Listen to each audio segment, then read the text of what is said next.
Welcome to Abuse Exposed, a podcast about the secret of abuse. Each episode, we deliver intriguing Christian and personal experiences on abuse and how to overcome it. The content is not intended to be a substitute for professional mental or medical advice, diagnosis, or treatment. Always seek the advice of your physician or other qualified mental health provider with any questions you may have regarding a medical or mental condition. Now, here's your host, live from Texas, ISpeakMotivate. Hello, this is ISpeakMotivate, and thank you for being a part of episode 7, Emotional Abuse. We are having a commentary on the Netflix documentary, The Trials of Gabriel Fernandez. And today we're going to talk about the 3 tactics of emotional abuse that Pearl Fernandez did during court in front of everyone in her closing statement, being very emotionally abusive in front of the judge, the jury, other family members, the media, still blatantly abusive, showing no remorse.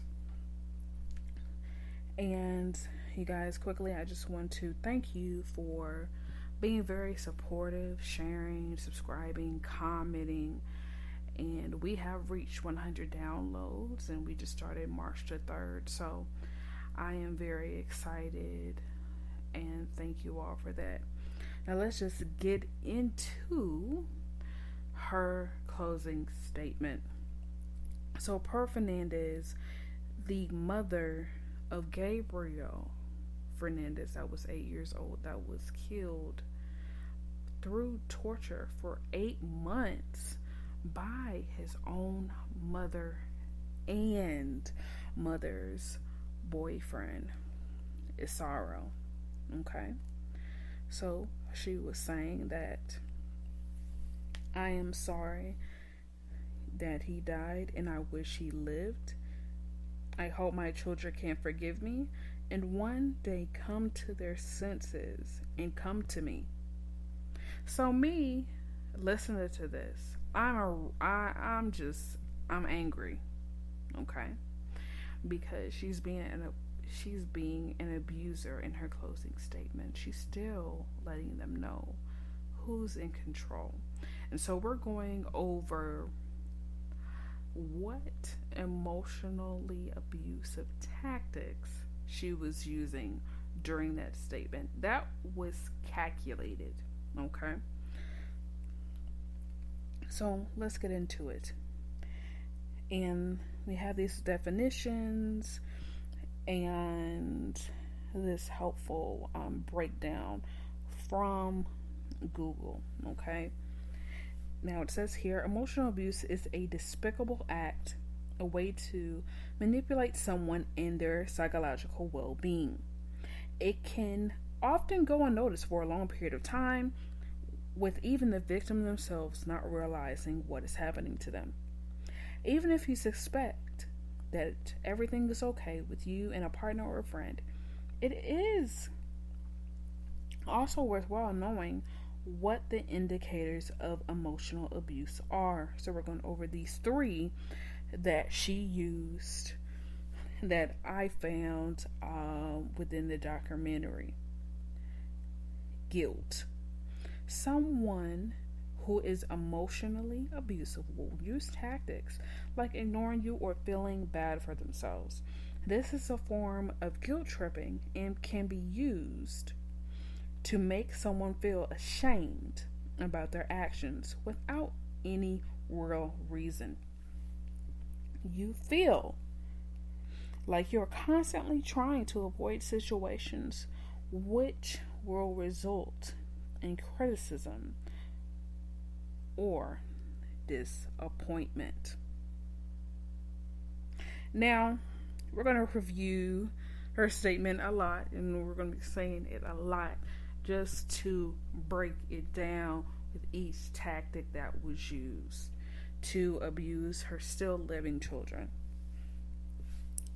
So she says, I hope one day my children can forgive me and one day come to their senses and come to me.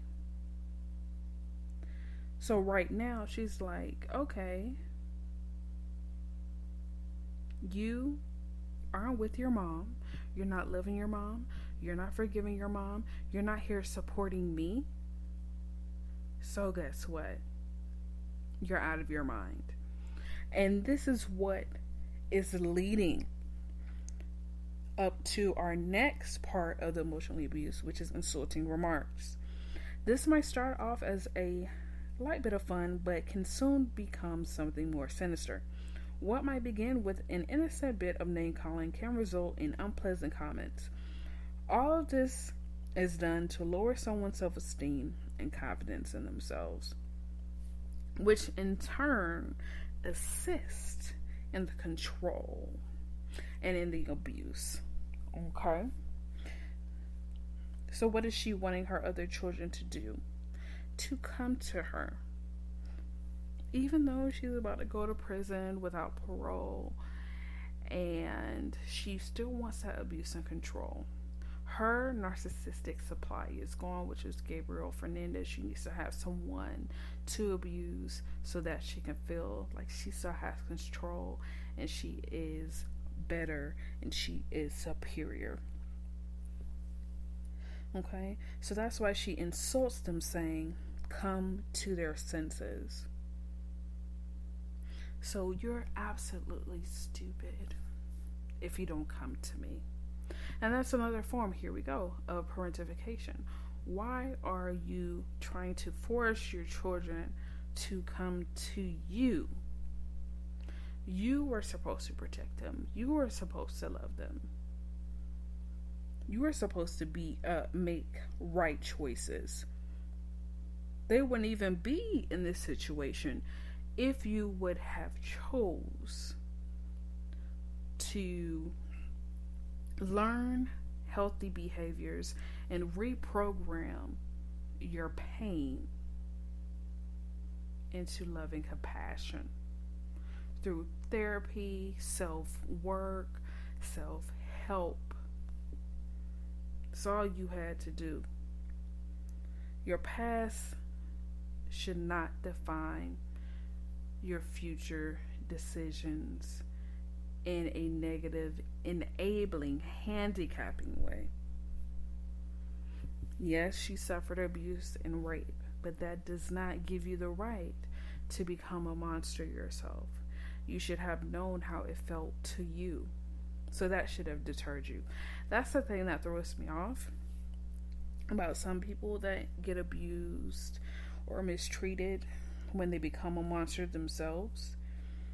I don't understand it, because do you remember how you felt when you were abused? So why are we repeating that cycle to hurt someone else? It just blows my mind, but hey.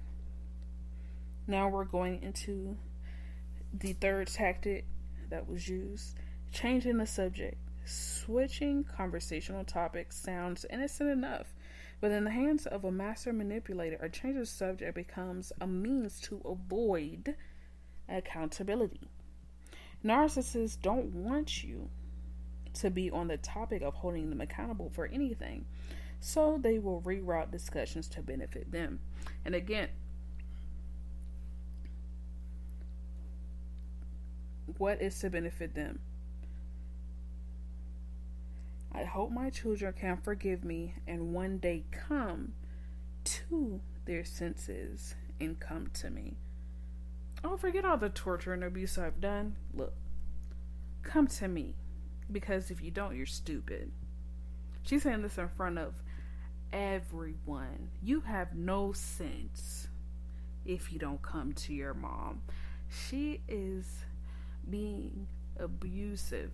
Again, and I just want to reiterate this, because what happens is people only, and then even with that, because of Gabriel Fernandez, he had bruises, he had physical abrasions, severe ones, and people still didn't believe him. So even on this, it's still shaky.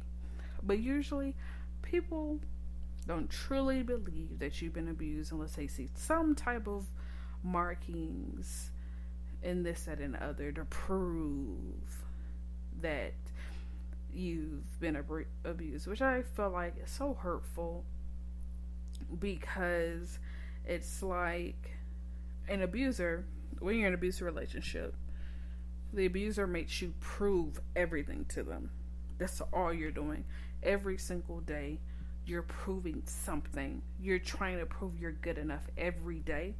So, when a victim comes and finally has the hope, a little, and again, but I say it's a little bit of hope that someone, one person, will care for them and help them get out of the situation.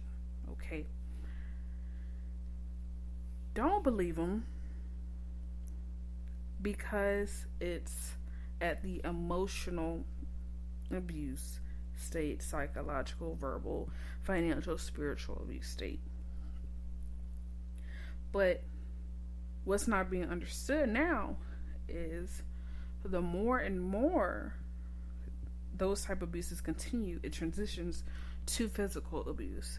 And by that time, the victim has no identity, no sense of self, period. Because what the abuser wants you to do is to be an empty shell, but empty of your soul, but not empty of low self-esteem, guilt, pain. They don't want you to be empty of anything negative, because again, they want that superiority above you, control and power. That's all it's about. So yeah, she's getting tried, and if she still had no empathy or remorse, because again, being abusive in front of everyone. And one day come to their senses and come to me. Again, shifting the subject from what she's done wrong to, oh no, you're wrong. Children, little children, are wrong for not reaching out to me. You should have reached out to me. I don't need to reach out to you. Are you out of your mind? You know, you need to come to your senses and come to me. Okay, first of all, these babies are already traumatized from the abuse that they've seen from the mom and the boyfriend. They already feel guilty that they didn't help him, okay? And they feel like they were part of the cause of their brother dying. They have their own trauma and abuse that they went through as well, because it's abusive to consistently have a child participate in abuse, to view abuse consistently. That is still abusive behavior, period, point blank. Even being in that environment for a long period of time, you can still have the PTSD, the depression, the anxiety, nightmares, night terrors, okay? Because you're in their environment. Children are innocent. They shouldn't be anywhere near that type of unhealthy behavior. But again, it comes down to those that say they're here to protect and serve, and these organizations that are in place to protect children truly need to protect children and not be just a visualization of, and just a superficial, because a lot of things is some things are just superficial. Oh yes, we're CPS and we're supposed to protect children, and that's where it lays. Okay, you have the logo and your little tagline, but when it comes to action, you're not being productive, and making sure children are protected.